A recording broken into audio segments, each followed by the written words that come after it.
All right, it's 1 month to cleetus and cars, Bradenton Freedom Factory, and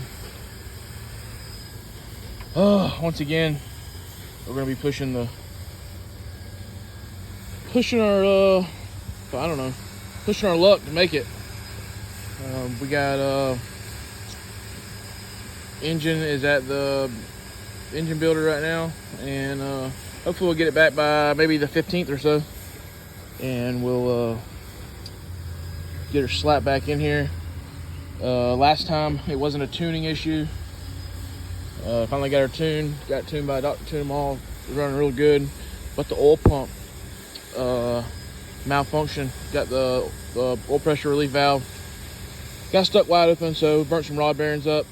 So hopefully this time, when we get the truck back to going, we will be good to go. I mean, I don't know. Fingers crossed. It gets kind of old, one and done every time.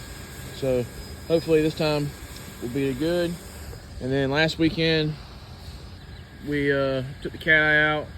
It seems like it's going to do really good, but slung the dry shaft. So gonna have a new one of those made. And then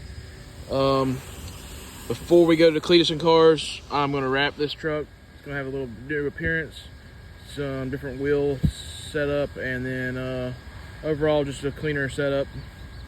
And then we'll be lucky just to get the motor in this and running. So alrighty.